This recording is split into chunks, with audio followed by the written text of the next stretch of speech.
कृपाचार्य तथा द्रोणाचार्य। गौतम ऋषि के पुत्र का नाम शर्द्वान था। उनका जन्म बाणों के साथ हुआ था। उन्हें वेदाभ्यास में जरा भी रुचि नहीं थी और धनुर्विद्या से उन्हें अत्यधिक लगाव था। वे धनुर्विद्या में इतने निपुण हो गए कि देवराज इंद्र उनसे भयभीत रहने लगे। इंद्र ने उन्हें साधना से डिगाने के लिए नामपदी नामक एक देवकन्या को उनके पास भेज दिया। उस देवकन्या के सौंदर्य के प्रभाव से कृप नामक बालक उत्पन्न हुआ और दूसरे भाग से कृपी नामक कन्या उत्पन्न हुई। कृप भी धनुर्विद्या में अपने पिता के समान ही पारंगत हुए। भीष्म जी ने इन्हीं कृप को पांडवों और कौरवों की शिक्षा दीक्षा के लिए नियुक्त किया और वे कृपाचार्य के नाम से विख्यात हुए। कृपाचार्य के द्वारा पांडवों तथा कौरवों की प्रारंभिक शिक्षा समाप्त होने के पश्चात अस्त्र शस्त्रों की विशेष शिक्षा के लिए भीष्म जी ने द्रोण नामक आचार्य को नियुक्त किया।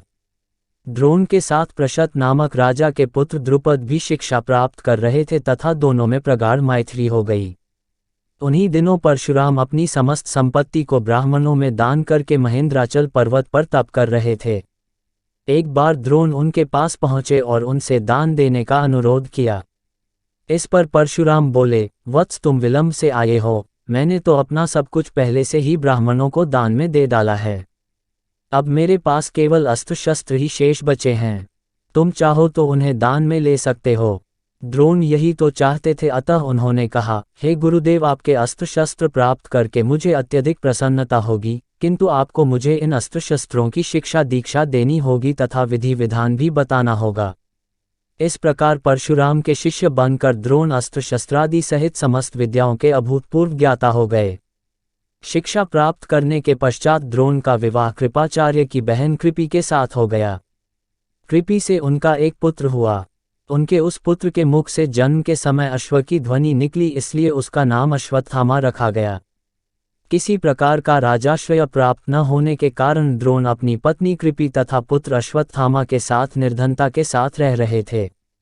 एक दिन उनका पुत्र अश्वत्थामा दूध पीने के लिए मचल उठा, किंतु अपनी निर्धनता के कारण द्रोण पुत्र के लिए गाय के दूध की व्यवस्था न कर सके।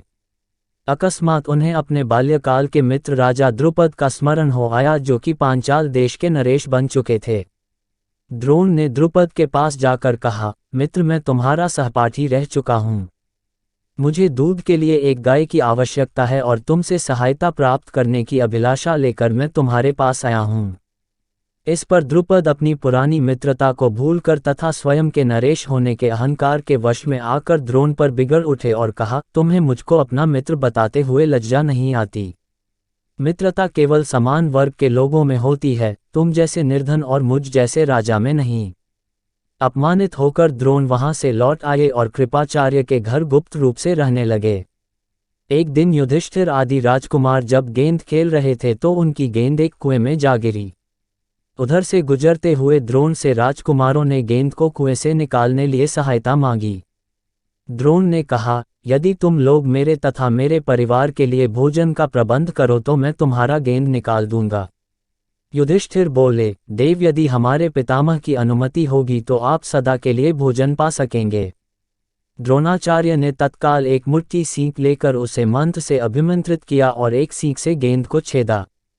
फिर दूसरे सींक से गेंद में फंसे सींक को छेदा। इस प्रकार सींक से सींक को छेदते हुए गेंद को कुएं से निकाल दिया। इस अद्भुत प्रयोग के विषय में तथा द्रोण के समस्त विषयों में प्रकांड पंडित होने के विषय में ज्ञात होने पर भीष्म पितामह ने उन्हें राजकुमारों के उच्च शिक्षा के नियुक्त कर राजाश्रय में ले लिया और वे द्रोणाचार्य के नाम से विख्यात हुए। अगर कहानी अच्छी लगी हो तो वीडियो को लाइक, शेयर और चैनल को सब्सक्राइब जरूर कर दे।